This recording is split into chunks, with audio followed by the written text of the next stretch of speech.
Hello Scorpio, and welcome to your reading for the period of time covering July 23rd to August 5th, 2024. This is a reading if you are a Scorpio Sun, Scorpio Moon, Scorpio Rising, or have another significant Scorpio placement in your chart. If you are new to this channel, welcome. It's good to have you. And if you're returning, welcome back. This will be a reading that is done according to the 12 houses of astrology with a center card added, for one for luck, as we like to call it. And I'll be using Murray Hope's Way of Cartouche deck and clarifying with the tarot deck. This week we're going to use the Angel Tarot by Travis McHenry. And our extra deck that is going to give us a little summary card is going to be the Gateway Oracle by Denise Linn. If you do like this video, please give it a thumbs up, subscribe, and hit the notification bell if you haven't already, if you want to be notified about this videos. I also do a morning coffee with Breege every day at 6:30 in the morning. And that is on Instagram on my transition.life.coaching channel. And I upload those videos here as well. And I also do a frequent channelings with Archangel Azrael. If you want to know more about all of my work, and if you want to know where to find me on social media, please check the description box below where I have a link to my website and I have a link to my social media as well. Okay, so having said all of that, recently we are coming out of, by the time this reading starts on the 23rd of July, I'm recording this on the 20th of July, and we are just about to go into this full moon in Capricorn that is in 29 degrees of Capricorn. All of the planets are right near the very end, like this third decan, they're really right near the end of the sign. We've got planets in 26 degrees of Aquarius, 29 degrees of Aquarius too.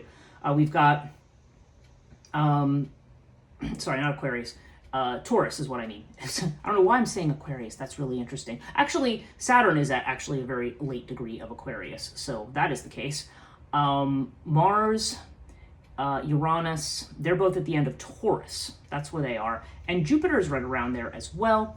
Mars probably will have moved into Gemini by the time this reading takes place. You've also got Neptune at the end of Pisces. And Mercury, by the way, is also in pre-shadow phase, so Mercury retrograde will be coming up soon as well, so we have to kind of keep an eye out for that. But this particular full moon, whenever we have this many signs and this many planets at the end of signs, this is usually a sign of a collective change, a much bigger change, but this can also impact our lives individually. So there's generally some area where something may have come to maybe an end that's expected, and in some cases a very gradual end, but you may have been in for some surprises recently, and there may be some shifts into a new space. You do have to understand that the new space you're moved into is actually going to be a better one. So let's start by looking at your cartouche reading, and then we'll clarify with the tarot. Okay, so we have Urias overall, first of all. And where Urias shows up, this is definitely saying things are not going the way you expect. It's not a bad thing. Again, by the way, I feel like this is saying there's going to be some unexpected twists and turns. So you may have an idea about how things are or how things are going to be. You seem to be you have this Earth card in the first house, so either you're focused on money or you're just looking at very, very practical things right now. Maybe you are trying to get finances sorted out. Maybe you are looking to your security and stability. Maybe you're trying to feel secure and stable. Or maybe you just do right now. I mean, there's a sense of grounding or needing to be grounded when this shows up in the first house. And there does seem to be some kind of a change in your financial situation here. So this Scarab is a card of endings and beginnings. So yeah, either something is ended with your financial situation or there's a new start beginning. I tend to see Scarab as a positive omen, so I do feel like this is a positive card for money. Now, this just jumped into my head, and again, I feel like this is a very specific interpretation for one person watching this. So I don't believe this is a general interpretation. Just take it. If it resonates for you, then it's for you. Otherwise, it's not. But I've got Hathor here, and I've got Isis here in the 4th and 10th houses, and this is the house of your parents. And but we also have Seth here. So now, while this is also the house of your career, and this can be just about your home and your family in general, I don't know why, I feel like, and with Nepothys next to it, I feel like there might be, this is a house, okay, this is a house of legacy, okay? So is the 8th house. But what's jumping into my mind here is there could be a legacy from somebody's mother, but it's going to be delayed because there's delays in there's legal matters, but there's delays connected to it up here.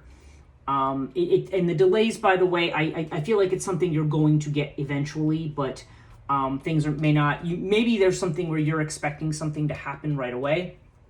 Now, again, it could be monies from the mother, monies from the father.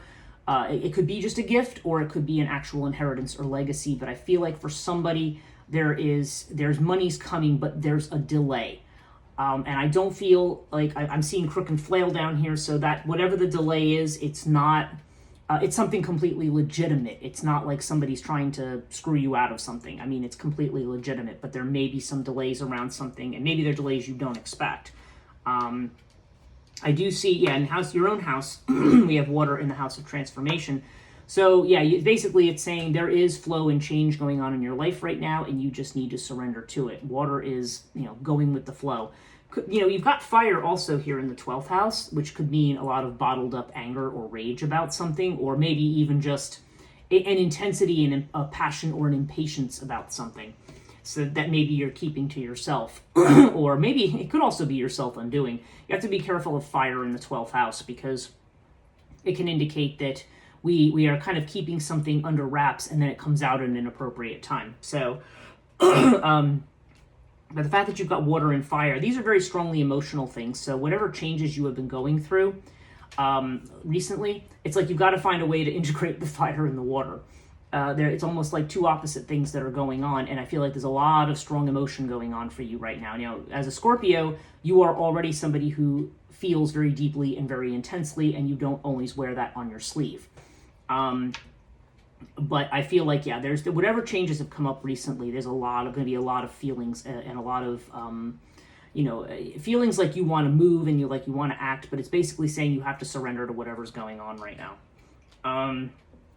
Now, okay, if for those of you with that specific reading does not apply, then we can push that aside and we can say, okay, this would then mean potentially if you are in business for yourself, then this could actually mean being recognized or some kind of a promotion or raise in status. So that's very, very good news. This can also mean, this could also mean delays. Like I said, this could have literally to do with career. You do have Sphinx over here in the 6th house. So there's definitely this sense of waiting and seeing, waiting for more information about something, something that you're worried about or something connected to a job potentially. So there's definitely a sense of, like sit back, be patient, and wait for something to happen. And again, if this does have to do with career, it could be because there's some kind of problems or delays. Maybe there's some action that you want to take.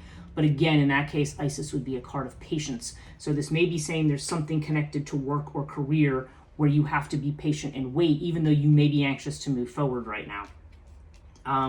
Now, having Nephthys, okay, again, I'm looking at Nephthys. The Sagittarius house can be a house of legal matters, but this can also be about long-distance travel. It can be about higher education, expanding your horizons.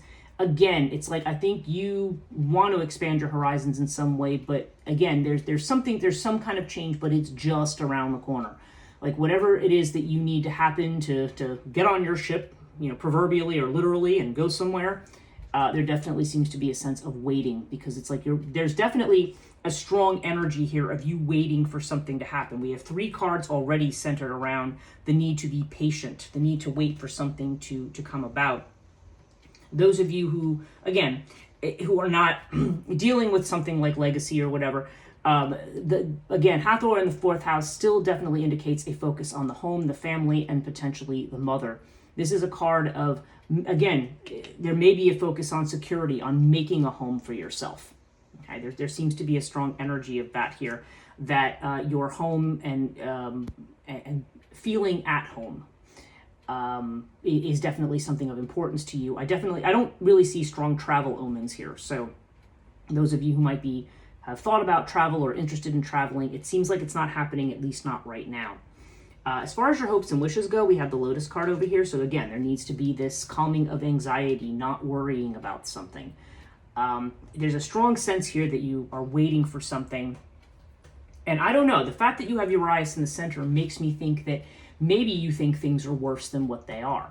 Maybe you think you have a hidden enemy or somebody behind, sneaking around behind your back or doing something, but I'm not really seeing that as being the case. In love affairs, if you're somebody who's looking for love, we have Anubis and Bast in the 5th and 7th house. So Anubis, I feel like there's a sense that maybe you are, Anubis is definitely a sense of protection right now. Maybe you feel that, maybe if you are in a love affair, maybe you have a person who is making you feel protected, or maybe who makes you laugh, or makes you feel, like you're able to negotiate what you're doing. This could also indicate that you have a creative endeavor or project that makes you feel very similarly. Anubis is definitely about protection and about protecting your boundaries. So yeah, strong sense of protection here. And Bast is a very social card. This could indicate somebody who is Aquarius. Doesn't have to be. But again, there's this idea of happiness, of sociability. So for some of you, you may feel protected and you may feel happiness in the context of a relationship, or maybe you think that would make you feel happy if you're not in one. But I would say that for you, if you are looking for love, that definitely what it is saying is that getting out and socializing may be the thing. But Anubis can also indicate that you're protecting your heart a little bit right now as well. Let's clarify this with tarot, now that we've done our initial sweep here.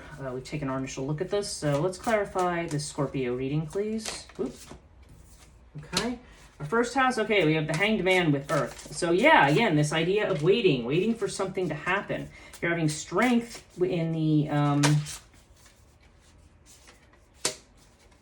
in this second house about new beginnings. So yeah, I have a feeling there's been some tough times with money. And basically it's saying something has changed, but strength is indicating that you'll have the resources to make it through. Let's see, how many majors do we have? We've got 1, 2, there's quite a few. Oh my goodness. All right, hang on a moment here. I'm counting 1, 2, 3, 4, 5, 6 majors so far. That's a lot. In a reading that's only got 12 cards, you got half of them are majors. That means change that is out of your control, okay? Something's going on that's out of your control. Okay, so what do we got here? Okay, we got Queen of Wands and Queen of Swords here, okay? So you've got this queen who could be an air sign. This would be Gemini, Libra, or Aquarius. This queen would be Aries, Leo, or Sagittarius, potentially, if we're talking about actual people and if this represents actual sun signs.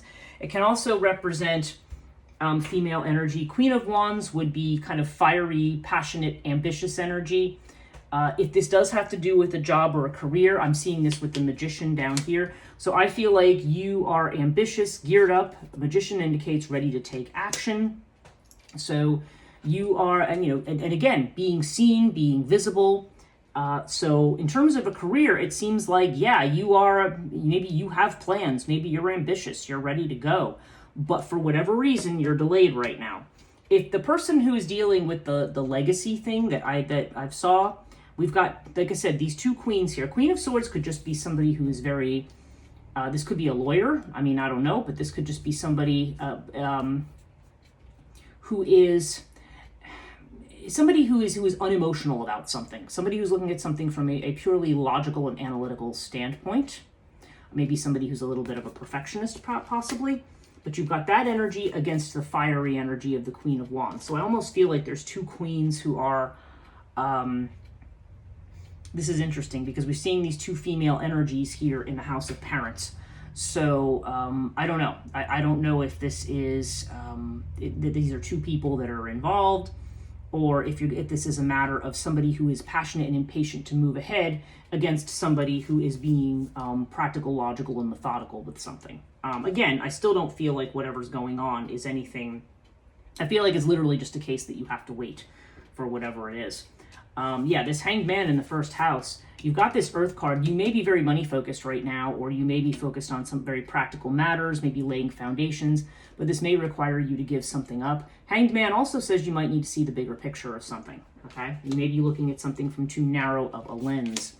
You do have the Lovers down here with the Crook and Flail, and so when the Lovers shows up, Lovers, okay, this can have to do with a relationship or a partnership, But I feel like in connection with Crook and Flail, I mean, this could be a partnership that makes you visible, but I feel like this is more like a decision or a choice that you're going to have to make. Because the Lovers is Gemini energy. This is the Gemini house, and this is Gemini energy. There's definitely a sense here that something, I feel like there's some kind of decision that's going to have to be made. And I also feel like with this Crook and Flail here, it's also possible that maybe you're just being asked to kind of focus on what you're doing, be confident in what you're doing, have some self-discipline, especially if this is revolving around a career or something like that. There just seems like there's this sense here that there's some choices that you have to make. There's something that you're going to have to choose or to give up here, I think, in terms of moving ahead. Okay, in terms of love, or like I said, this could also have to do with, this is also the house of children. This is the house of creativity, which is why I mentioned creativity here. But we have this King of Swords next to the Queen of Swords. So King of Swords, I don't know if you are involved with somebody who is an air sign, again, Gemini, Libra, or Aquarius. I did see Aquarius energy here, so that may be the case for some of you. Does not have to be. But this could just be, again, somebody who's very, very practical and logical. Maybe somebody who you feel is going to protect you here in a particular situation. So, and again, this is falling into the area of love. So whether this is a child of yours who is this way, or whether or not this is, you know, whether this feels more like this could be a love affair or something like that. Like somebody who is very practical and logical, and maybe somebody who makes you feel protected in a particular situation. We have the Chariot over here as well, which is Cancer energy. But the Chariot has to do with, you know, getting control of a situation, really. And again, being able to move forward. And with this Bastet, which is this happiness card. So I don't know. I feel like, I don't know if there's going to be a move involved in terms of a relationship. If this is about if it's not about existing relationship, if you're looking for love, then I feel like there could be either an air sign person or potentially a Cancer who's coming in. Maybe this is somebody you're going to meet in some kind of a social thing, or maybe on a trip somewhere. Maybe somebody who's going to make you laugh. I mean, you've got Anubis energy. So yeah, again, take it as it resonates. If people who are in existing relationships, yeah, I feel like somehow you and your partner expanding your horizons, getting out, maybe even making a move, maybe something that's on the horizon for you here. Okay, we've got the Hermit up here with water. So yeah, the Hermit is Virgo energy.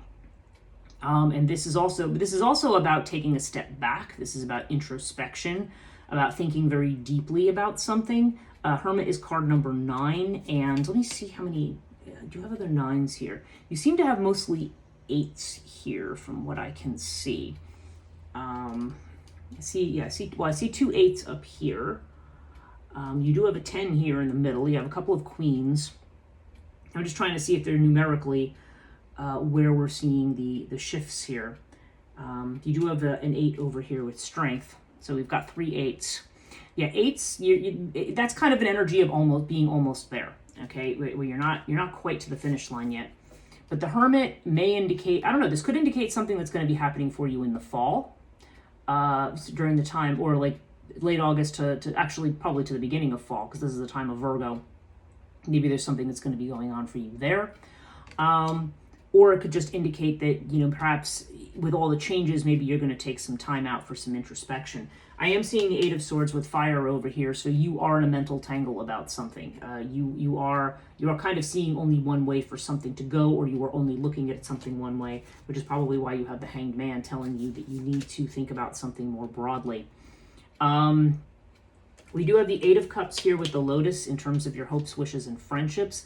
So there is something that maybe you are going to be walking away from. Either it's a long-held wish that maybe you're going to give up on, or maybe there's a friendship that you're walking away from. Either way, Lotus is telling you not to worry, but there is definitely a sense that something maybe that has served you for a long time is something that you need to now walk away from and manage differently. Let's see what else we have here. We do have the Ace of Wands over here with Nephthys. So, okay, we're seeing this new beginning in the Sagittarius house. I mean, it has not arrived yet. An Ace of Wands can indicate something.